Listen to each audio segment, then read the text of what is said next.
అందరికీ నమస్కారం. గురువు గారి పత్రిక గారికి కూడా ఒక్కసారి మనం ధన్యవాదాలు చెప్పుకుంటూ కార్యక్రమం ప్రారంభిద్దాం. ఇంకేంటంటే ఇక నాకు బలమైన నమ్మకం పత్రిక గారి వల్లే నేను ఈ స్థాయికి వచ్చాను. ఆయన పుస్తకాలు చదివే, ఆయన సందేశాలు వినే నేను ఈ రకంగా ఎదగడం జరిగింది. లేకపోతే ఎక్కడ ఉండేవాడినో, ఎలా ఉండేవాడినో. ఆయన చేత ఏది చెప్పినా, ఎప్పుడు చెప్పినా ఆయన తలుచుకోవడం అన్నది ఎందుకో నాకు అలవాటైపోయింది. ఈ నేనే కాదు, ఎవరైనా పత్రికను అనుసరిస్తే ఖచ్చితంగా గొప్పవాళ్ళు అవుతారు. గొప్పవాడు అంటే ధనం ఉన్నవాడు గొప్పవాడు కాదు, జ్ఞానం ఉన్నవాడు గొప్పవాడు. అటువంటి అద్భుతమైన జ్ఞానాన్ని మనం పొందగలుగుతాం. మరి నేను రోజు చెప్తూనే ఉన్నా, నేను లాక్డౌన్ పీరియడ్లో అయినా ఒక 100 సెషన్స్ బోధించడం జరిగింది. మరి ఆ సెషన్స్లో కనుక మనం చూస్తే ఎక్కువ ఆత్మజ్ఞానం మీదే చెప్పాడు ఆయన. భగవద్గీత తిరిగేసినా అంత ఆత్మజ్ఞానమే ఉంటుంది. ఇప్పుడు పత్రిక గారి సందేశాలు తిరిగేస్తున్నా మీకు ఆత్మజ్ఞానమే ఉంటుంది. ఏయో ఇంట్రడక్షన్ అటువంటి ఏయో కొన్ని శ్లోకాలు ఉంటే ఉండొచ్చు, కానీ అంత ఆత్మజ్ఞానం గురించే, ఆత్మ గురించే ఆ సందేశాలు ఉంటాయి. అలాగే పత్రిక గారికి కూడా వాటి మీదే ఉంటుంది, వాటి గురించే ఉంటుంది. అలా ఇంతకుముందు కూడా కొన్ని తెలుసుకున్నాం మనం. ఈరోజు ఇంకా కొన్ని ఇంకేంటంటే పత్రిక గారు చెప్పినట్టు మనం అంతా కూడా సాధన బాగా చేస్తున్నాం, ఆహార నియమాలు పాటిస్తున్నాం. దాంతోపాటు ఈ పుస్తకాలు కూడా చదువుతున్నాం.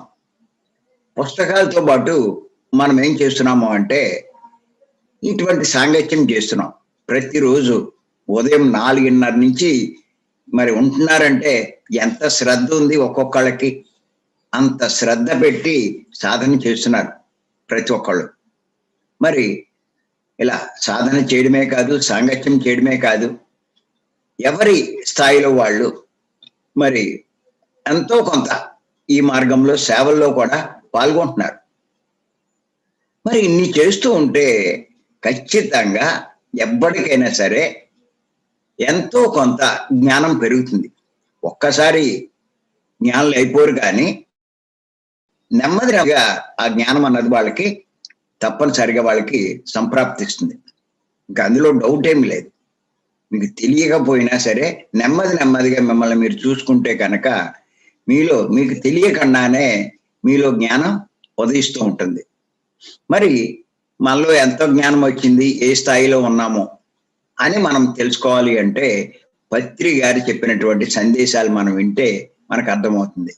అంచేత ఆత్మజ్ఞాని యొక్క లక్షణాలు ఏంటి, ప్రవర్తన ఎలా ఉంటుంది, ఏమిటి, ఇంకేంటంటే మనకు వచ్చిన అనుభవాలు బట్టి కాదు మీకు ఆత్మజ్ఞానం వచ్చిందా లేదా అన్నది. చాలా మంది ఏంటంటే అనుభవాల మీద ఎక్కువ దృష్టి పెడతారు. ఏదో నాకు 3వ కన్ను తెరుచుకుందా, లేకపోతే గర్జన్మలు చూసుకున్నానా, ఆ మాస్టర్లు కనపడ్డారా, ఆ నక్షత్రలోకవాసులు ఉన్నారా, లేకపోతే ఇది వచ్చిందా అది వచ్చిందా, అప్పుడు నేను ఏదో ఎదిగినట్టు భావిస్తారు. గుర్తుపెట్టుకోండి, ఆత్మజ్ఞానం ఎంత పొందితే మనం అంత ఎదిగినట్టు. మనం ఆత్మజ్ఞానం పొందకపోతే అజ్ఞానంలో ఉన్నట్టే. అంచేత మనం ఆత్మజ్ఞానం పొందేమా లేదా అన్నది మనకి ఎలా తెలుస్తుంది అంటే ఆ విషయాలే పత్రిక గారు మనకి చెప్తున్నారు. అందులో ఈరోజు ఒక పాయింట్ మీద, ఆయన చెప్పినటువంటి ఒక పాయింట్ మీద మనం తెలుసుకుందాం. ఇది చాలా చాలా ఇంపార్టెంట్ ప్రతి ఒక్కళ్ళు. ఎందుకంటే ఆయన చెప్పిన ప్రతి విషయము చాలా డీప్గా మనం ఆలోచించగలిగితే జీవితంలో ఎంతో లాభం పొందుతాం. మనం ఏం చేస్తామంటే నిర్లక్ష్యంగా అది ఊరికే చదివేసి వదిలేస్తూ ఉంటాం. ఇంకేముంది అనుకుంటాం. కొత్త విషయం ఏంటి వినడానిక? దాన్ని అర్థం చేసుకుని దాన్ని ఆచరణలో పెట్టగలగాలి. అని చేత ఏమిటి అంటే వినడం ముఖ్యం కాదు, దాన్ని బాగా దాని లోతుల్లోకి వెళ్ళాలి, అర్థం చేసుకోవాలి. అని చేత ఆయన చెప్పినటువంటి ఒక ముఖ్యమైన విషయం, ఇది చాలా చాలా అవసరం. ప్రతి ఒక్కళ్ళు మరి ఎంతో దుఃఖపడుతున్నారు, ఎంతో బాధపడుతున్నారు. నాకు ఇన్ని సమస్యలు ఉన్నాయి, ఇన్ని బాధలు ఉన్నాయి, నా కుటుంబంలో ఎన్ని ఇబ్బందులు ఉన్నాయి, నాకు ఆర్థికంగా ఎంత ఇబ్బంది ఉంది, ఇలాగే ఎన్నెన్నో చూసుకుంటూ నిరుత్సాహపడుతున్నారు. ఎందుకు ఈ జీవితం అన్నట్టుగానే భావిస్తున్నారు. అంచేత మరి మనందరికీ కూడా ఇప్పుడు పత్రి గారు ఇచ్చినటువంటి ఈ సందేశం ఎంతో ఎంతో ముఖ్యమైనది. అంచేత దాని గురించి కొంచెం తెలుసుకుందాం. ఏమిటంటే ఆ పాయింట్, ఆత్మజ్ఞాని జీవితం ఒక నాటకం అని తెలుసుకుంటాడు. మళ్ళీ ఇంకొకసారి చెప్తున్నాను, ఇది పదే పదే గుర్తుపెట్టుకోవాల్సిందే, తప్పదు. ఆత్మజ్ఞాని జీవితం ఒక నాటకం అని తెలుసుకుంటాడు.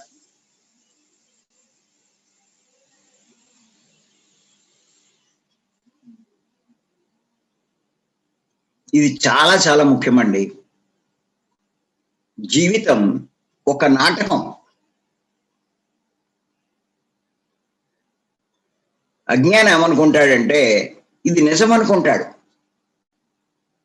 నేను ఉన్నాను అనుకుంటాడు, నా కుటుంబం ఉందనుకుంటాడు, నా బంధువులు ఉన్నాయనుకుంటాడు, నేను సంపాదిస్తున్నాను అనుకుంటాడు, నాకు శత్రువులు ఉన్నారనుకుంటాడు, వాళ్ళు పరాయి వాళ్ళు అనుకుంటాడు, వీళ్ళు నా వాళ్ళు అనుకుంటాడు. ఇదంతా ఏదో నిజంగా జరుగుతుందేమో అనుకుంటాడు. కానీ ఆత్మజ్ఞాని ఇదంతా ఒక నాటకం అని తెలుసుకుంటాడు. గుర్తెట్టుకోండి, మీరు జీవించండి, అన్నీ చెయ్యండి, కానీ నేను నాటకంలో ఒక పాత్ర పోషిస్తున్నాను అన్న భావంలో ఎప్పుడూ ఉండాలి మనం. ఇది చాలా చాలా ముఖ్యం. నాటకంలో ఒక పాత్ర పోషిస్తున్నాను. మీరు చూడండి, పత్రిక పదే పదే చెప్తూ ఉంటారు షేక్స్పియర్ చెప్పినటువంటి సందేశాన్ని. అంతంత మహానుభావుడు షేక్స్పియర్ ఏమన్నాడంటే, all the world is a stage. ఈ ప్రపంచం అంతా ఒక నాటక రంగం. We are all mere actors. మనమంతా ఎవరమంటే అందులో నటించే వాళ్ళం. Distract and fume, do our part and then depart. అంటే మన పాత్ర పోషిస్తాం, తర్వాత నిష్క్రమిస్తాం. ఇది ప్రతి ఒక్కరు గుర్తుపెట్టుకోండి. All the world is a stage, we are all mere actors. Distract and fume, do our part and then depart అని షేక్స్పియర్ ఆ విషయాన్నే పత్రిక మనకి చెప్తున్నారు. మీరు చూడండి, ఈ కష్టాలు, సమస్యలు, బాధలు ఉన్నవాళ్ళు ఏం గుర్తు తెచ్చుకోవాలి అంటే, మనకి పూర్వం సావిత్రి సినిమాలు మనం చూసేవాళ్ళం. ఆ సావిత్రి సినిమాల్లో ఆవిడకి అత్తగా సూర్యకాంతం ఆవిడ నటించేది. సావిత్రి కోడలుగా ఉండేది. చూస్తే కనుక ఇప్పుడు మనకి సీరియల్స్ లో కూడా కొన్ని ఇలాగే మనకు కనిపిస్తూ ఉంటాయి. సీరియల్స్ చూసినా కూడా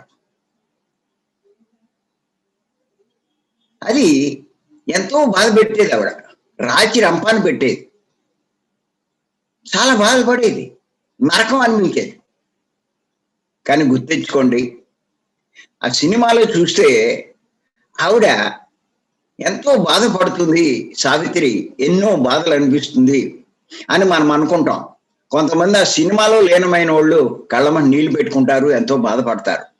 కానీ సావిత్రికి తెలుసు ఏమని, ఇది నేను సినిమాలో బాధపడుతున్నాను, ఆ యాక్షన్ చేస్తున్నాను, బాధపడే యాక్షన్ చేస్తున్నాను అనే భావంలోనే యాక్ట్ చేసేది. అంతేకాని ఆవిడేమీ లోపల బాధపడిపోతూ ఏడుస్తూ లోపలేమి ఉండేది కాదు. పైకి మటుకు అలా కనిపించేది.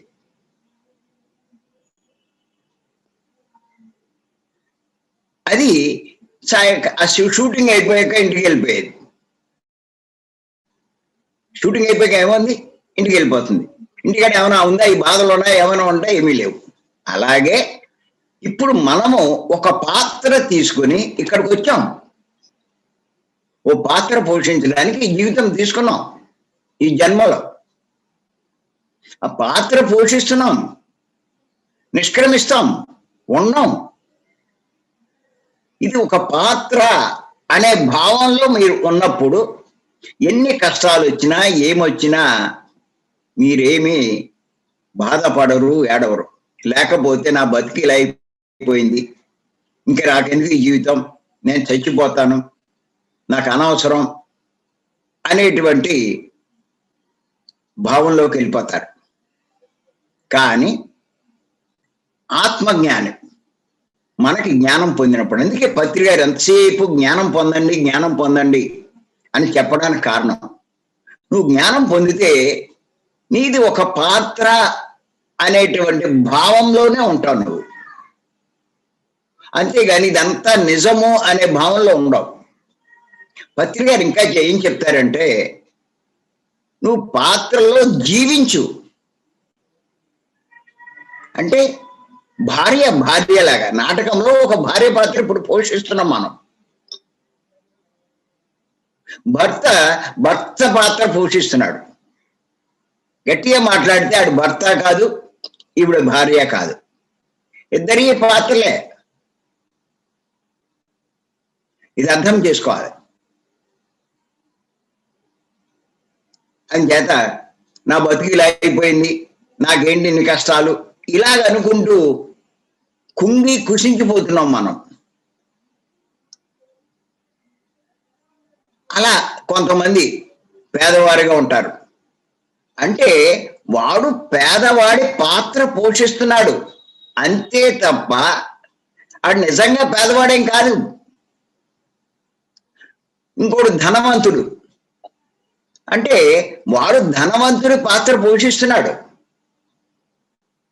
నిజంగా ఏం ధనవంతుడు కాదు. ఓ పొంగిపోతాడు, గర్వపడతాడు, నేను ఎంతో ధనవంతుడిని. నిజంగా ధనవంతుడు అవుతాడు, పొంగిపోవచ్చు. వాడు ఆ రోల్ తీసుకున్నాడు అంతే. ఎంతసేపు ఉంటుంది? ఆ సినిమా ఉన్నంత వరకు ఉంటుంది, ఆ నాటకం ఉన్నంత వరకు ధనవంతుడే, రాజే. అది అయిపోతే మళ్ళా ఇంటికి వెళ్తే సామాన్యుడు, పాత్ర అయిపోతే మామూలే.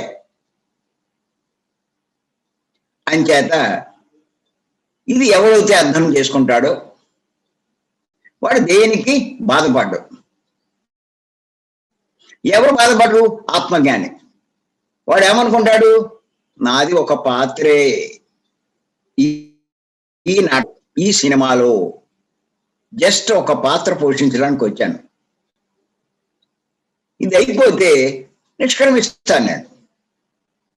ఎవరు నిష్క్రమించట్లేదు చెప్పండి? పాత్ర పోషిస్తున్నాడు, నిష్క్రమిస్తున్నాడు. మీరు ఇంకా చూడండి, ఆ సావిత్రి కానీ, ఆ ఎన్టీ రామారావు కానీ, లేకపోతే ఇప్పుడు కొత్త సినిమాల్లో తీసుకున్నటువంటి యాక్టర్స్ కానీ, ఆ సినిమాలో ఆ పాత్ర పోషిస్తున్నారు. మళ్ళా ఇంకో సినిమాలోకి వెళ్తే మళ్ళా ఆ పాత్ర ఉండదు. ఓ సినిమాలో ఎన్టీ రామారావు రాజుగా పాత్ర పోషిస్తే, తర్వాత ఇంకో సినిమాలో పేదవాడిగా పాత్ర పోషిస్తాడు. ఓ సినిమాలో భోగం అనుభవిస్తే ఇంకో సినిమాలో కష్టాలు అనుభవిస్తూ ఉంటాడు. ఓ సినిమాలో పెద్ద పండితుడిగా ఉంటే ఇంకొక సినిమాలో ఏమీ తెలియని పామరుడిగా నటిస్తూ ఉంటాడు. ఇది గుర్తెట్టుకుంటే ఇది నాటకము అన్నది మనం అర్థం చేసుకుంటే, ఎంచేతంటే ఇదంతా నిజం అనుకుంటూ వాడి మీద కక్ష పెంచుకుంటున్నాం, వాడిని పగబడుతున్నాం, వాడి మీద ప్రతీకారం తీర్చుకోవడానికి చెయ్యకూడని పనులు చేస్తున్నాం. చేసి ఆ కర్మలన్నీ మన అకౌంట్లో వేసుకుంటున్నాం. వేసుకుని లేనిపోని కష్టాలు తెచ్చుకుంటున్నాం. ఎప్పుడైతే ఇది నాటకం అనుకున్నప్పుడు ఎవడి మీద కోపం రాదు, ఎవరి మీద పగబట్టం, ఎవరి మీద ప్రతీకారం తీర్చుకోం, ఎవరిని మీద అసూయ పడం. ఇవన్నీ ఎందుకు జరుగుతున్నాయి? ఇదేదో నిజము, వాడు నిజంగా నన్ను బాధిస్తున్నాడు. ఆ సావిత్రి ఎప్పుడు అనుకోదు. ఆ సినిమాలో సూర్యకాంతం ఎంత బాధించినా ఎప్పుడూ అనుకోదు ఈ కాసేపు ఇది యాక్షన్ అంతే అని. అందుకే పత్రిక గారు కూడా చెప్తారు, మన నాటకం అనుకుని ఇవన్నీ ఇది నాటకం కిందే మనం జీవించాలంటారు. నాటకంలో ఉన్నంతసేపు ఆ యాక్టర్ ఎలా జీవిస్తుంది? ఆ తన్నులు తింటున్నట్టు, ఎంతో బాధపడుతున్నట్టు, కళ్ళ నీళ్లు కార్చేస్తూ ఇవన్నీ చేస్తుంది. ఆ సీన్ అయిపోతే మళ్ళా ఆవిడ శుభ్రంగా కారెక్కి ఇంటికి వెళ్ళిపోతుంది. ఇక్కడ కూడా మనం చూస్తున్నాం, మనం ప్రతి ఒక్కళ్ళు చూడండి, మనం ఉద్యోగం చేస్తున్నాం, ఆ ఉద్యోగ పాత్ర వేశాం మనం. ఆ ఉద్యోగ పాత్రలో మన పై ఆఫీసరు మనల్ని హెరాస్ చేస్తున్నాడు. నిజంగా అది హెరాస్ చేయట్లా, వాడు ఆ పాత్ర తీసుకున్నాడు, మనల్ని హెరాస్ చేసే పాత్ర. మనం ఈ పాత్ర తీసుకున్నాం సావిత్రిలాగా. ఆడత్తగారు, మనం కోడలు.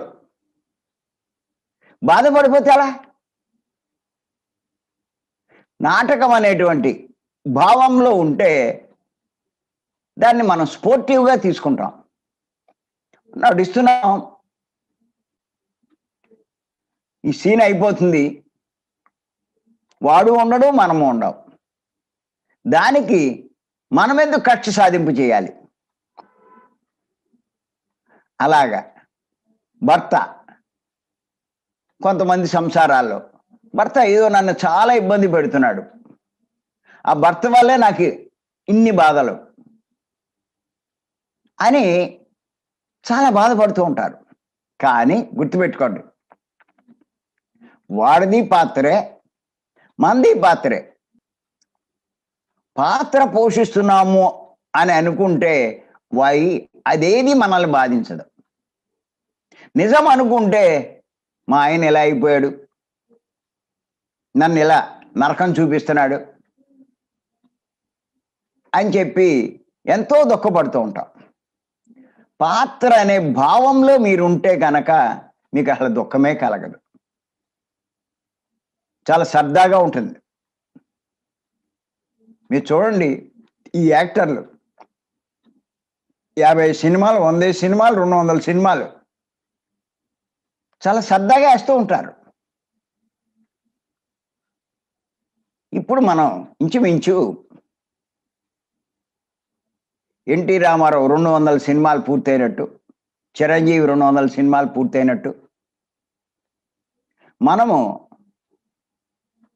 ఇప్పుడు నా లెక్క అయితే ఇప్పుడు మనమంతా కూడా ఈ జూమ్లో ఉన్న వాళ్ళంతా 350 దరిదాపు 400 నాటకాల్లో యాక్ట్ చేశాం మనం, అన్ని సినిమాల్లో పాల్గొన్నాం మనం.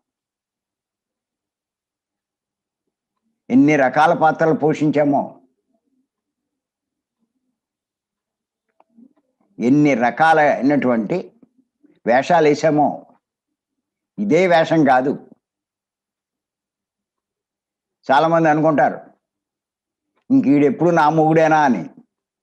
ఈ సినిమాలో నీ మొగుడు, ఇంకో సినిమాలో నువ్వే మొగుడు అవ్వచ్చు, ఆడే పిల్లం అవ్వచ్చు.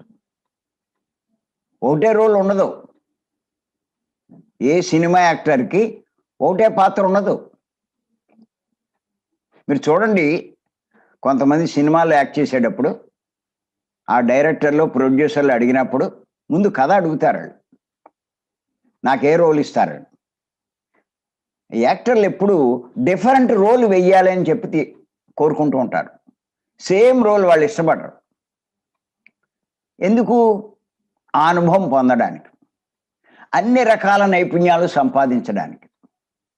అంచేత ఆ కథ అడిగి ఆ సినిమా యాక్సెప్ట్ చేస్తారు. అలా ఎన్ని రకాల పాత్రల్లో పోషిస్తే తన నైపుణ్యం అంత పెరుగుతుందని. అలాగే సేమ్ అదే రకంగా మనం కూడా ఆ పై లోకాల్లో డిఫరెంట్ పాత్ర మనం నిర్ణయించుకున్నాం. ఇంతకుముందు జన్మలో మనం నటించి ఆ అనుభవాలు పొందేశాం, ఆ పాఠాలు నేర్చుకున్నాం. ఇంకా మళ్ళా అదే పాత్ర ఎందుకు తీసుకుంటాం? ఇది కొత్త పాత్ర. ఇందులో కూడా మనం నేర్చుకోవాల్సినవి ఉన్నాయి. ఎడుతూ కూర్చోవడం కాదు, నేర్చుకోవాల్సింది ఏంటి? పత్రికారు అదే చెప్తారు మనకి. నువ్వేమి నేర్చుకోవాలి, దాని మీద దృష్టి పెట్టు. నా జీవితం ఇలా వెళ్ళిపోయిందని ఏడవడం కాదు. అవి కష్టాలు కాదు, పాఠాలు. గుర్తుపెట్టుకోండి. జీవితంలో నేర్చుకునే పాఠాలే మన కష్టాలు. శిక్షలు కాదు, శిక్షణ అంటారు పత్రికారు. మనకు పడిన దేవుడు వేసిన శిక్షలు అనుకుంటాం. ఈ లైఫ్లో, ఈ నాటకంలో, ఈ సినిమాలో మనం పొందుతున్నాం శిక్షణ. అది గుర్తుపెట్టుకోండి. ఇక్కడ ఎవరిని వదిలేవలసిన పని లేదు, సంసారం చూసుకోవద్దని ఏం లేదు, పిల్లల్ని వదలక్కర్లేదు, ఇది అక్కర్లా, సుఖాలు అనుభవించండి, అన్నీ చేయండి. కానీ ఇది నాటకం. ఇదేదో జీవించేద్దామని మనం లేనిపోని తప్పులు చేసినా, పాపాలు చేసినా మళ్ళా నష్టపోయేది మనమే. అంచేత ఆ భావంతో, ఇది నాటకంలో జీవిస్తున్నాను అన్న భావంతో ఎప్పుడూ ఉండాలి. అదే పత్రికారు చెప్పారు. ఎవరు అలా జీవిస్తారు? ఆత్మజ్ఞాని. మనం కూడా ఆత్మజ్ఞానం పొందితే అలాగే జీవిస్తాం. అంచేత మీరు ఆత్మజ్ఞానం పొందేరా లేదా అన్నది తెలియాలి అంటే ఇది నాటకము అనే భావంలో మీరు ఉంటున్నారా లేదా అన్న దాని మీద ఆధారపడి ఉంటుంది. మీరు ఇది నిజము అనుకుంటే కనుక, నాకు ఈ బాధలు వచ్చినాయి, నాకు ఈ కష్టాలు వచ్చినాయి, నాకు ఈ సమస్యలు వచ్చినాయి అని ఏడుస్తూ వాళ్ళకి చెప్పుకుంటూ ఉంటే మీరు అజ్ఞానంలో ఉన్నట్టే. ఇది నాటకము అని భావిస్తున్నట్టు కాదు, నిజము అనుకుంటున్నారు. అందుకే ఆత్మజ్ఞాని ఎవ్వరికీ ఏమీ చెప్పడు, చెప్పుకోడు. ఓహో, ఇందులోంచి నేను పాఠాలు నేర్చుకోవాలన్నమాట. అంచేత ఎన్నో జరుగుతాయి లైఫ్లో. సినిమాలో జరగవా? ఆ సినిమా ఉన్నంతసేపు, అలాగే జీవితం ఉన్నంతసేపు.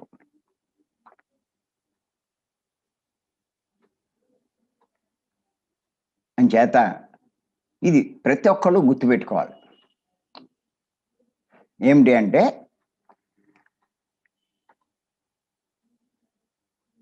ఈ జీవితం అన్నది ఒక నాటకం అని మనం తెలుసుకోవాలి. ఆ నాటకంలో మనం ఒక పాత్ర పోషిస్తున్నాం. ఇప్పుడు ఇది మనం ఎంచుకున్నాం.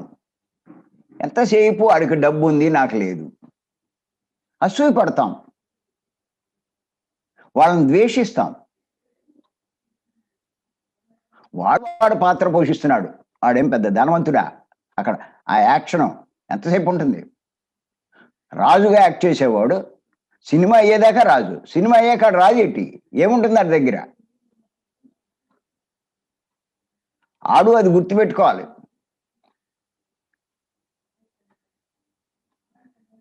అంచేత వాడికి ఏదో ఉందని మనం అసూయ పడడం కాదు, ఆ పోర్షన్ అది యాక్ట్ చేస్తున్నాడు వాడు. అంచేత అసూయ పడక్కల్లా, ద్వేషించక్కల్లా, వాడిలా నేను అవ్వాలనే పోటీ పడక్కల్లా. చాలామంది నేను కూడా వాళ్ళే అవ్వాలి, బా ఎంత బాగున్నాడు వాడు, వాళ్ళ లైఫ్ అటువంటి లైఫ్ ఉంటే ఎంత బాగుంటుంది అని అనుకుంటూ ఉంటారు. కానీ అది ఒక పాత్ర. ఎంత బాగుంటే మటుకు ఒక రోల్ అది. ఏముంటుంది అక్కడ? అంచేత ఇది మనం గుర్తుపెట్టుకోవాలి. అంచేత ఆత్మజ్ఞాని ఎప్పుడూ ఆనందంగానే ఉంటాడు. దుఃఖం కలిగినా ఓహో ఇది ఒక రోలు, ఆ దుఃఖం అనుభవించాలనే పాత్ర నేను తీసుకున్నానన్నమాట. అంచేత ఇదేదో నిజం అనుకుంటూ చాలామంది వాళ్ళలాగే నేను సంపాదించాలనుకుంటూ తప్పులు చేస్తూ పాపాలు చేస్తూ అవినీతితో అక్రమంగా అధర్మంగా సంపాదించాలని చూస్తున్నాం. ఇప్పుడు ఎంతోమంది వాళ్ళు చేసే ఉద్యోగాల్లో ఎన్ని లంచాలు తీసుకుంటారు, వాళ్ళు చేసే వ్యాపారంలో ఎన్ని మాయలు చేస్తారు, వాళ్ళు చేసే చాలామంది మేము ప్రజాసేవలోకి వచ్చామని రాజకీయాల్లోకి వస్తారు. రాజకీయాల్లోకి వచ్చి చెప్పేదోటి చేసేదోటి. వాళ్ళు అదేదో పర్మనెంట్ అనుకుంటారు. ఎన్ని పాపాలు చేస్తారు, ఎన్ని తప్పులు చేస్తారు, ఎన్ని మాయమాటలు చెప్తారు, ఎన్ని చెప్తారు. అది ఉంటే అంత పోతే అంత. ఎలాగా పోద్ది. అంచేత ఇటువంటి తప్పులు పాపాలు చేసి లేకపోతే దుఃఖం అనుభవించి జీవితాన్ని నరకకోపం చేసుకుంటున్నారు. అంచేత పత్రి గారు ఒక్కొక్క మాట చెప్పారు అంటే మామూలు విషయం కాదండి. దాంట్లో ఎంతో ఆలోచించాలి, చాలా లోతుగా తీసుకోవాలి. మనం ఎన్నో అనుకుంటూ ఉంటాం. ఎన్నో కర్మలు చేస్తున్నాను, నా ఖాతాలో ఎన్నో పెరిగిపోతున్నాయి, ఎలాగా ఇవన్నీ అనుకుంటాం. కానీ మీరు ఒక్కసారి గుర్తుంచుకోండి, మనకి 3 రకాల అవస్థలు ఉన్నాయి. ఏంటంటే స్వప్నావస్థ,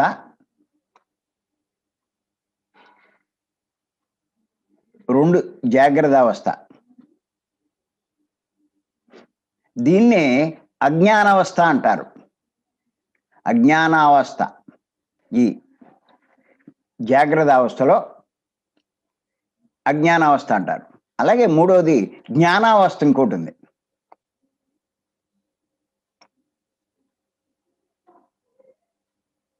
ఇక్కడ మనం కనుక గమనించినట్లయితే స్వప్నావస్థలో జరిగినవన్నీ జాగ్రత్త అవస్థలో మాయమైపోతాయి.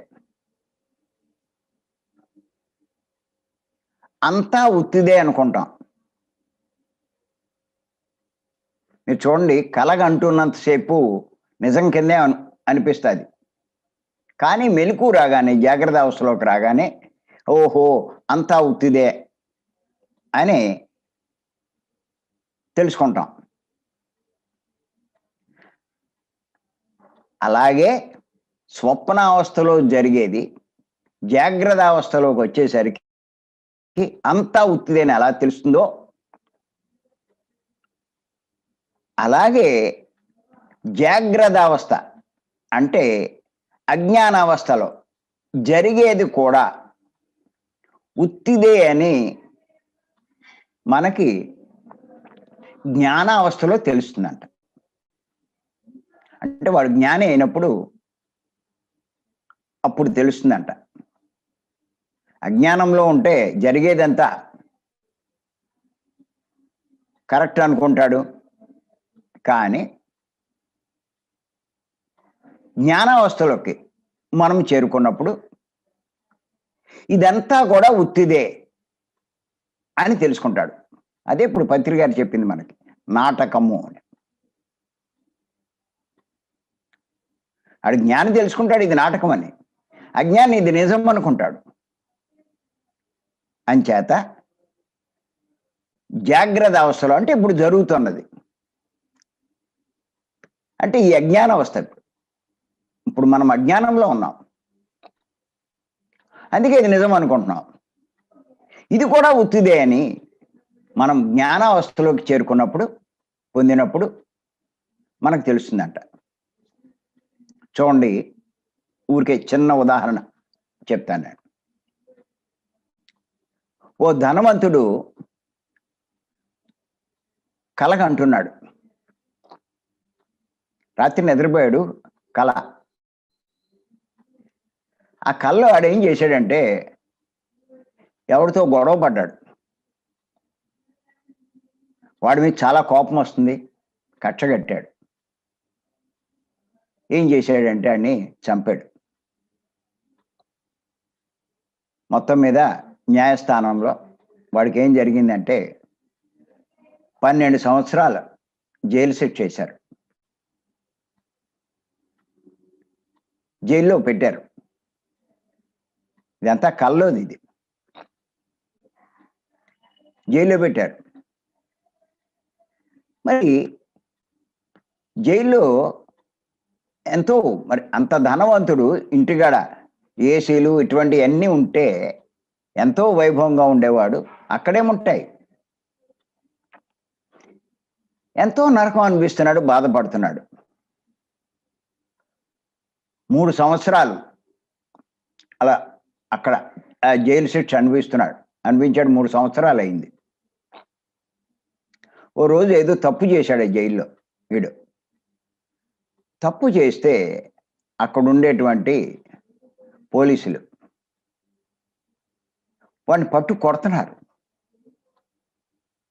ఎందుకురా తప్పు చేశావని చెప్పి కొడుతూ ఉంటే దెబ్బలు భరించలేక అంత గట్టిగా కొడుతుంటే అమ్మోయ్ బాబోయ్ అంటున్నాడు, అరిచాడు. ఎప్పుడైతే ఇలా అరిచాడో ఆ పక్కలో పెళ్ళం ఉంది. ఇదంతా ఏంటి, పడుకుని నిద్రపోతుంటే జరుగుతున్నది. అమ్మోయ్ అన్నాడు. అయ్యి బాబాయ్ కొట్టకండి అన్నాడు. అవి లేపింది.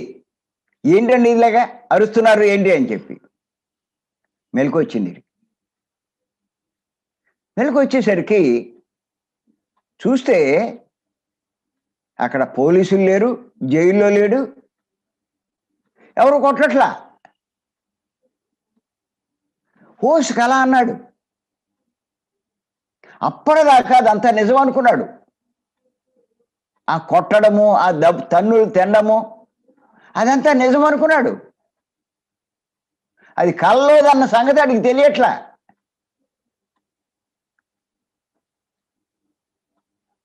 అదంతా నిజంగా జరుగుతుంది అనుకున్నాడు.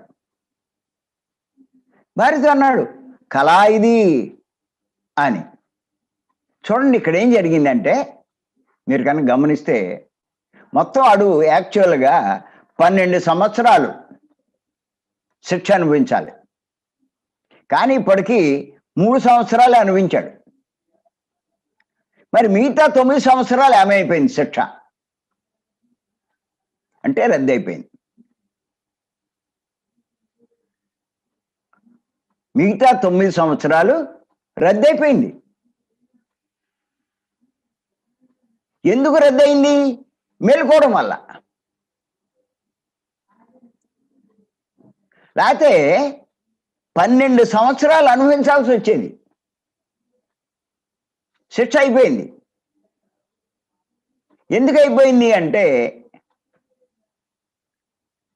మేలుకోవడం వల్ల. మళ్ళా జాగ్రత్త స్థితిలోకి వెళ్ళాలి. మరి ఇక్కడ మీరు చూడండి, 9 సంవత్సరాలు పోయినట్టేగా.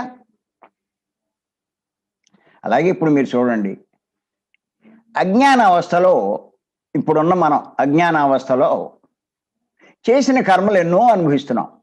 ఎన్నో ఉన్నాయి. కొన్నంత కర్మలు చేశాం. ఇవన్నీ అనుభవిస్తున్నామని చాలా బాధలు పడుతున్నాం. నా బతికి ఇలా అయిపోయింది ఇదేని.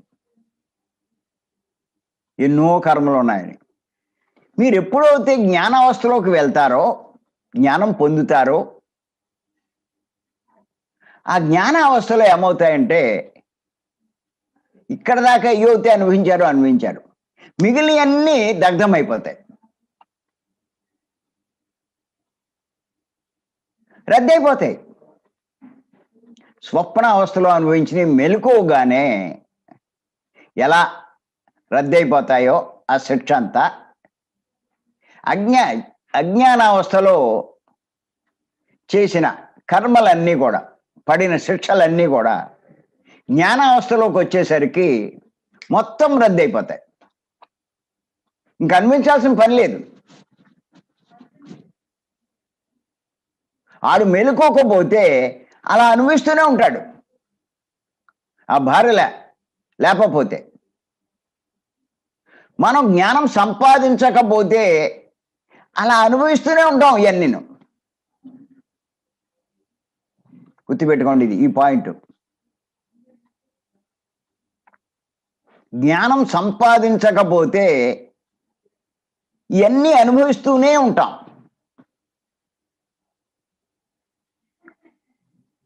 మనం కనుక జ్ఞానం సంపాదించుకుంటే అన్ని పోయినాయి,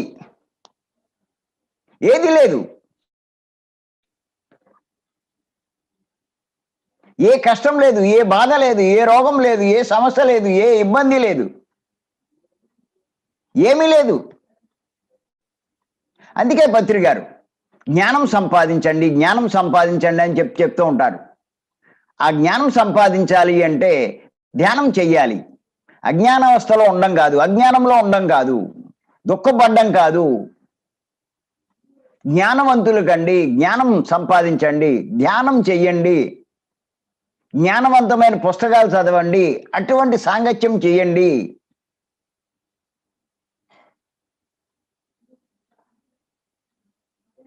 మీరు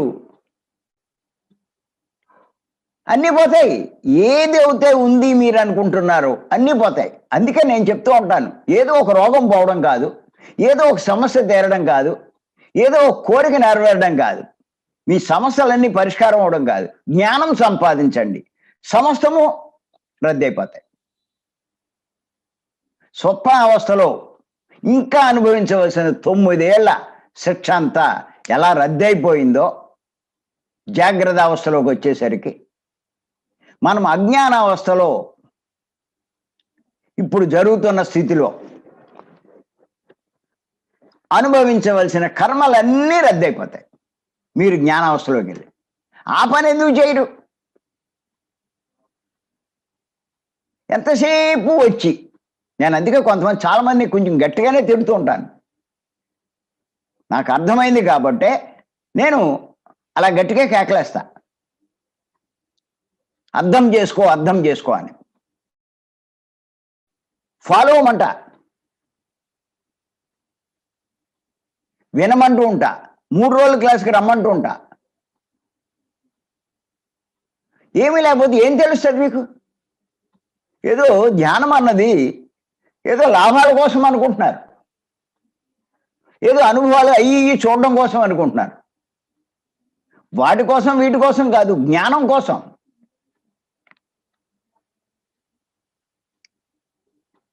జ్ఞానం సంపాదించుకోండి, జ్ఞానవంతులు కండి. అజ్ఞానావస్థలోంచి జ్ఞానావస్థలోకి రండి, ఆ అవస్థలోనే ఉండకండి. అలా యోగులు సంపాదించారు, మనం కూడా రావాలి. అదే పత్రి గారు మనకు బోధించేది.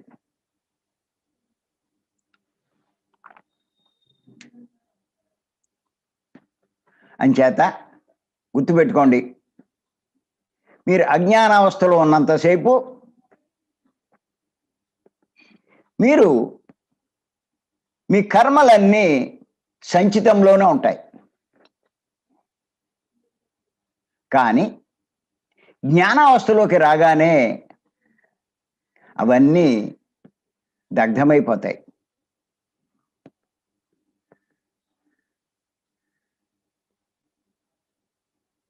ఇంక మళ్ళా ఎప్పుడైతే దగ్ధమైపోయినాయో ఇంక జాగ్రత్త అవస్థే లేదు.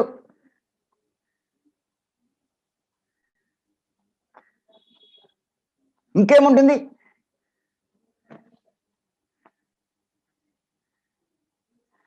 చేత గుర్తుపెట్టుకోండి, మనము ఒక నాటకంలో పాత్ర పోషిస్తున్నాము, ఇది నిజము కాదు. ఎప్పుడూ గుర్తుపెట్టుకోండి. రిలాక్స్డ్గా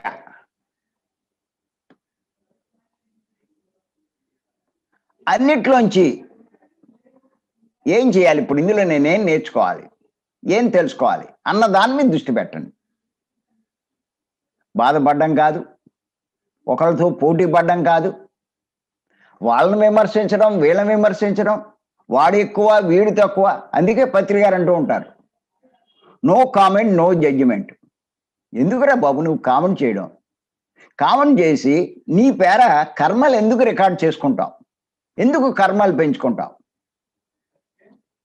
వాడు పాత్ర పోషిస్తున్నాడు, నువ్వు పాత్ర పోషిస్తున్నావు. వాడు అలాంటి పాత్ర పోషిస్తున్నాడు, ఎందుకు కష్టాలు పెట్టే పాత్ర పోషిస్తున్నాడు? ఇంకా అనుభవాలు పొందలేదు. మనము వాడిలా మనం ప్రవర్తించకూడదు. ఎందుకు అంటే మనకు అయిపోయినాయి అలాంటివన్నీ. వాడు ఎందుకు అలా ఉన్నాడు అంటే వాడికి అవ్వలేదు, అవుతాయి, తర్వాత అవుతుంది, పడతారు పాటలు. ఆ భర్త అవనివ్వండి, ఆ భార్య అవనివ్వండి, పెద్ద ఆఫీసర్ అవనివ్వండి, ఇంకొకటి అవనివ్వండి, ఇంకోటి ఇంటి పక్కోడు అవనివ్వండి, ఇంకోటి అవనివ్వండి. అలాగే ఇప్పుడు మనకి తెలియగానే మాంసం మానేశాం. మరి కొంతమంది అలా తింటూ ఉంటారు, చెప్పినా కూడా తింటారు. అర్థం ఏమిటి అంటే వాళ్ళకి ఇంకా అనుభవం కాలేదు. దాని యొక్క బాధలు అనుభవించాలి, అప్పుడు తెలుసుకోవాలి. ఆ నరకం అనుభవించాలి, అప్పుడు తెలుసుకుంటాడు. అమ్మ బాబోయ్ నేను దాని జోలికి వెళ్ళను అంటాడు. ఇప్పుడు మనమంతా అన్నట్టే. వాళ్ళు ఇంకా బాగా అజ్ఞాన అవస్థలో ఉన్నారు, అంతా నిజం అనుకుంటున్నారు, చాలా ఎంజాయ్ చేస్తున్నారు అనుకుంటున్నారు వాళ్ళు. ఆ కోడిని తిని అబ్బా నా లైఫే లైఫ్ అనుకుంటాడు. పిచ్చేదవా.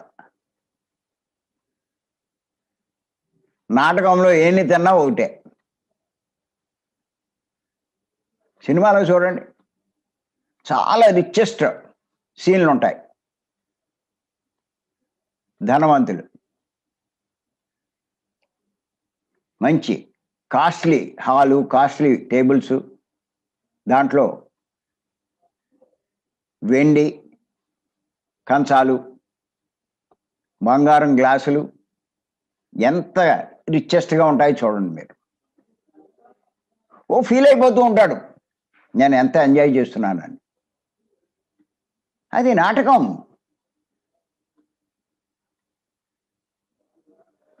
అంటే ఫీల్ అవడు, లేకపోతే గర్విస్తాడు. అలా ప్రతిదీ కూడా తెలుసుకోండి. ఇంచేత అయ్యో బాధలు పడుతున్నట్టు, బాధలు పడుతున్న రోళ్ళు తీసుకున్నాం అంతే. మనం అక్కడ ఎంచుకొచ్చాం. ఓ హీరో ఎంచుకుంటాడు, నాకు ఇలాంటి రోల్ కావాలి. అందులో ఆ రకమైన రోల్లో తాను మెప్పించగలనా లేదా అని తనని తాను టెస్ట్ చేసుకుంటాడు. అలా మనం పైన ఒప్పుకొని వచ్చాం ఇలాంటి రోలుకి. దాంట్లో మనం నిజంగా జీవించగలమా లేదా?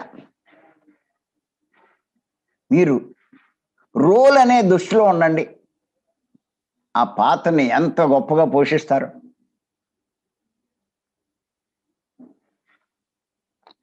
ఆ పాత్ర పోషిస్తాడు, నిజం అనుకోడాడు. ఆ సావిత్రి ఆ కొడుతూ ఉంటే పాత్ర అనుకుని ఏడవలేదనుకోండి, పాత్రకు న్యాయం చేయలే. ఎంతలా కళ్ళమటి నీళ్ళు కాల్చి నిజంగా ఆవిడ జీవించేస్తూ ఉంటుంది. మన కళ్ళమటి నీళ్ళు తెప్పిస్తుంది. అది అలాగే ఇక్కడ కూడా మన రోళ్ళు. అంచేత ఈ విషయం మనకి బోధించడానికే ప్రకృతి, భగవంతుడు ఇదంతా మన ఒక రోలు, నిజం కాదు నాయనా అని చెప్పడానికే మనకి ఈ కళలన్నీ వస్తూ ఉంటాయి. గుర్తుపెట్టుకోండి, భగవంతుడు ఆ సృష్టికర్త, అది ఆ ప్రకృతి చేసిన ఏర్పాటు ఏంటంటే, నాయన ఇదేదో నిజం అనుకుంటున్నావు, ఓ ఏడుతున్నావు, బాధపడుతున్నావు, ఇవన్నీ చేస్తున్నావు, ఇవన్నీ ఒక కళ లాంటిదే నాయనా. ఓ నాటకం, ఎందుకు ఊరికే దానికోసం, నాటకంలో ఉన్న పాత్ర కోసం అని. అందుకే పత్రి గారు చెప్పారు, కళలు ఎందుకు వస్తాయి అంటే మనకి ఒక పచ్చి నిజం చెప్పడానికి, ఒక పరమ సత్యం బోధించడానికి కళలు ఎందుకు వస్తాయి? ఓ పచ్చి నిజం చెప్పడానికి, ఒక పరమ సత్యం బోధించడానికి. గుర్తుపెట్టుకోండి, పచ్చి నిజం ఏమిటి అంటే జరుగుతున్నదంతా కళ లాంటిదే అని చెప్తుంది. ఇదంతా కళే. కళ ఎంత నిజమో ఇప్పుడు జరుగుతున్నది అంతే, ఇది ఒక నాటకమే అని చెప్పడానికే కళ అని పత్రి గారు మనకి చెప్పడం జరిగింది.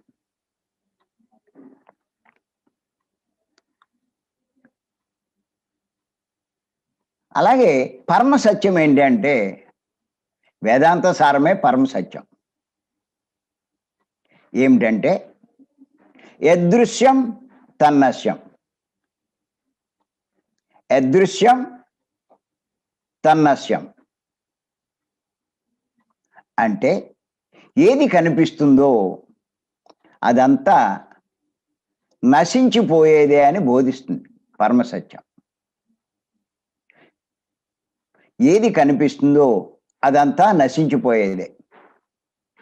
అన్నీ ఉన్నాయనుకుంటున్నాం, ఏది ఉండదు, అదే పరమసత్యం. తెలుసుకోవాలి ఇది.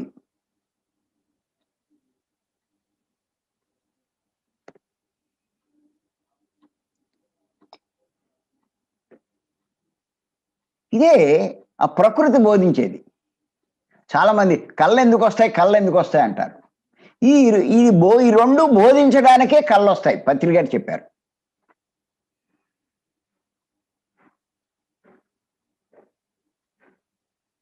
కళ్ళు రాకుండా ఉంటే బాగుండు, అమ్మో మంచి కాళ్ళు వచ్చినప్పుడు బాగానే ఉంటుంది, పీడకాలు వచ్చినప్పుడు భయపడిపోతూ ఉంటారు. అది కళ అన్న సంగతి కూడా అర్థం కాదు. ఇంచేత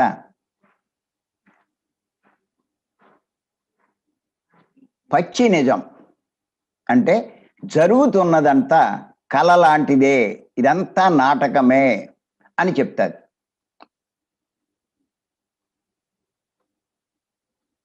పరమ సత్యం అంటే యదృశ్యం తన్నశ్యం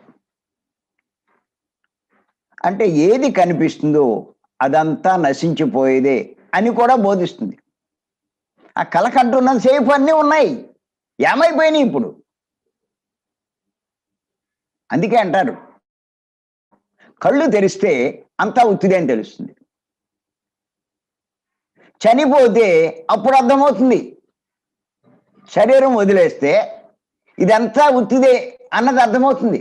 ఇప్పుడు అంతా ఉంది నాది నాది అనుకుంటాం. అక్కడ నువ్వు లేవు, నీది లేదు. అందుకే పత్రిక గారు నామాలన్నీ వదిలేయండి అంటారు. నామ అదే ఎన్లైటైన్మెంట్ అంటారు. నువ్వు జీవించి ఉన్నప్పుడే ఆ రెండు తీసేయి. నాది మాది. అదే ఎన్లైటన్మెంట్. తీయం, గట్టిగా పట్టుకుంటాం.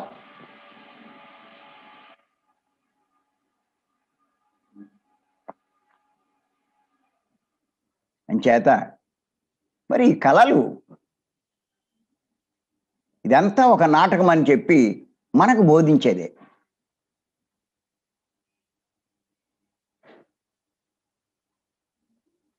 అదే పత్రి గారు మనకి చెప్తున్నారు.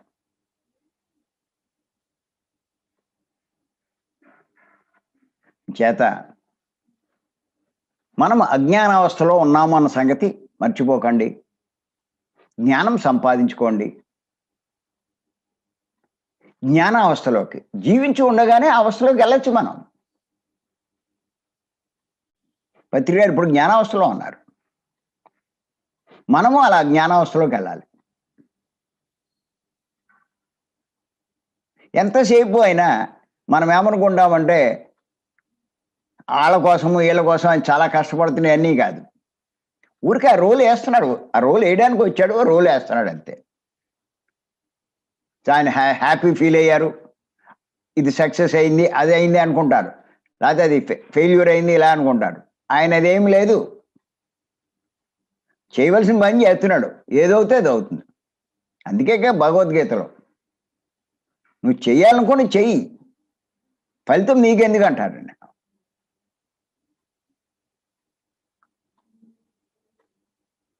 అదే చేస్తాడు పత్రి గారు. సక్సెస్ అయినా ఆయనకి ఏం బాధలేదు, ఫెయిల్యూర్ అయినా ఆయనకు బాధలేదు. మళ్ళీ ఇంకో పని చేస్తాడు. ఒకటి తలబెడతాడు, అది సక్సెస్ కాకపోతే నెక్స్ట్ ఇంకోటి మొదలెడతాడు. ఏదో ఒకటి మొత్తం మీద తన రోల్ పోషిస్తాడు. చెప్పాడు ఆయన 2095 దాకా నేను ఈ రోల్ పోషిస్తా అన్నాడు. అలా మనం కూడా నిర్ణయించుకునే వచ్చాం. చేత జ్ఞానం బాగా పెంచుకోవాలి. ఊరికి ఏదో సోది కోసం రాలే మనం ఇక్కడ, సరదాగా కోసం కాదు. ఏదో ధ్యానం చేసి రోగం తగ్గించుకోవడానికి, సమస్యలు పోగొట్టుకోవడానికి ఏదో సంకల్పాలు పెట్టి, ఏమిటిది? ఒకటి పోగొట్టుకుంటే నువ్వు చేసే కర్మలకి ఇంకో కష్టం రాదా, ఇంకో సమస్య రాదా? అదా నీకు పరిష్కారం. జ్ఞానం సంపాదించుకో, మొత్తం జీవితమే పరిష్కారం అవుతుంది. అది అది కావాలి మనకి. అసమర్షి కాదు లైఫ్.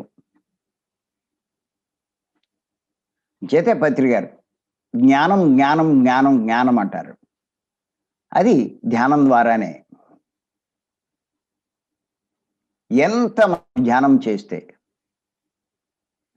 నిజంగా మన అదృష్టం కొద్దీ 3 రోజుల క్లాసులు వింటున్నాం అందరం కూడా.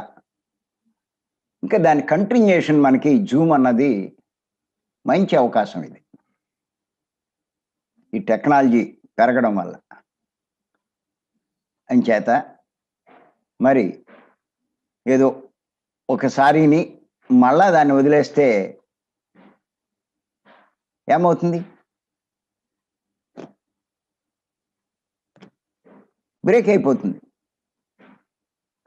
మళ్ళా 3 రోజులు క్లాసుకి వెళ్ళగలమో వెళ్ళలేమో. అంచేత నేను ప్రతి ఒక్కళ్ళకి చెప్పేది ఏంటి అంటే 3 రోజుల క్లాసులు కంపల్సరీగా రండి. ఇదే నేను చెప్పేది. ఎక్కడ అవకాశం ఉంటే అక్కడికి రండి. అంతులేని సాధన అక్కడ ఉంటుంది. మీకు మంచి పట్టు సంపాదిస్తారు. ఆ సాధన వల్ల మీ శక్తి పెరుగుతుంది, బుద్ధి వికసిస్తుంది, పుస్తకాలు కూడా బాగా అర్థమవుతాయి అద్భుతంగా. నేను మరొక్కసారి చెప్తున్నా ప్రతి ఒక్కళ్ళకి, ఇవన్నీ నేను పత్రి గారి నుంచే నేను నేర్చుకున్నాను. పత్రి గారి వల్లే నాకు ఇవన్నీ వచ్చినాయి. పత్రి గారి పుస్తకాలు చదివేకనే నేను ఈ స్థాయికి వచ్చాను. నేను అంచేత పత్రి గారి పుస్తకాలు చదవండి, ఇది నేను చెప్పేది. అవి చదవకుండా ఇంకెన్ని పుస్తకాలు చదివినా లాభం లేదు. ఊరికే ఈ గైడింగ్ మెడిటేషన్ వీటిలోకి వెళ్ళి అదంతా ఏంటింది? ఆడేదో నిజం అన్నట్టు, వీడు చెప్తే ఆడికి ఏదో రోగం పోయినట్టు, ఇలాగేదో ఆడి సమస్య తీరిపోయినట్టు, పెద్దేదో వాడికి ఏదో ఉపకారం చేసినట్టు. ఆ పుస్తకాలు చదవండి, ఈ పుస్తకాలు చదవండి. పత్రికారి పుస్తకాలు ఉండవే అందులో. వాళ్ళు సజెస్ట్ చేసిన దాంట్లో చూశాను, ఒక 30-40 పుస్తకాలు సజెస్ట్ చేశారు. వాడి పుస్తకం లేదు, పత్రికారి పుస్తకం లేదు. చివరికి యజ్ఞాల్లో కూడా నేను చూస్తే ఎక్కడా పత్రికారి పుస్తకాలు స్టాల్ లేనే లేదు. ఎంత దౌర్భాగ్యం! మళ్ళీ అందరూ పత్రికారి దివ్య ఆశీస్సులతో ఆ మాట మడుగు ఫస్ట్లో పెడతారు. ఇక తర్వాత ఆయన ప్రస్తావనే ఉండదు. నేను అందుకే యాక్చువల్గా నా పుస్తకాల సెట్లో పత్రికారివి 45 పుస్తకాలు ఇంక్లూడ్ చేశాను. చాలా మందికి అర్థం కావట్లా, నాయి అనుకుంటున్నారు. అందులో పత్రికారి 45, నా 40లో పత్రికారి 40 ఉన్నాయి. ఎన్ని పుస్తకాలు ఉంటాయి చూడండి. అది మొన్నటి దాకా కొంచెం తక్కువగా ఉన్నాయి, ఇప్పుడు మొత్తం అన్ని ప్రింట్ చేయించాను. 40 పుస్తకాలు రెడీగా ఉన్నాయి. మీరు 1500 నాకు పంపితే కనుక మీకు పోస్టులు అయి పంపుతాను నేను. చాలు, ఆ జ్ఞానం చదివి సంపాదిస్తే చాలు, ఇంకేం అక్కర్లా. లేకపోతే 3 రోజులు కలిసి వచ్చినప్పుడు అక్కడైనా మీరు తీసుకోవచ్చు. ఇప్పుడు నేనేంటంటే ఎంత చెప్పినా అర్థం కావట్లేదు జనాలకి. ఏది నా పుస్తకాల్లో పత్రికారు ఉన్నాయని. ఇప్పుడు నేనేం చేశానంటే నా పుస్తకాల్లో ఉన్న పత్రికారి పుస్తకాలన్నీ తీసి కొత్తగా మళ్ళీ కొన్ని ఒక 4-5 పుస్తకాలు ప్రింట్ చేశాను. మొత్తం అన్ని కలిసి 40-45 పుస్తకాలని ఒక 5-6 పుస్తకాల్లో ప్రింట్ చేశాను. అద్భుతమైన జ్ఞానం. అలాగైనా తీసుకుని పత్రికారి చదవండి ముందు. ఎన్ని రకాలుగా పత్రికారి అధ్యయనం చేయించాలని నా తపన. అందరూ జ్ఞానవంతులు అవ్వాలి, అందరూ గొప్పవాళ్ళు అవ్వాలి, అందరూ దుఃఖంలోంచి బయటపడాలి, అందరూ ప్రపంచాన్ని మార్చాలి. అదే పత్రికారి తపన, నా తపన, మా మేడము, నేను. అంచేత మరి నెక్స్ట్ మరికొన్ని విషయాలు పత్రిక నుంచి తెలుసుకుందాం. ఈ అవకాశం ఇచ్చే మీ అందరికీ మరొక్కసారి నేను ధన్యవాదాలు చెప్తూ ఈ కార్యక్రమం ముగిద్దాం. Thank you.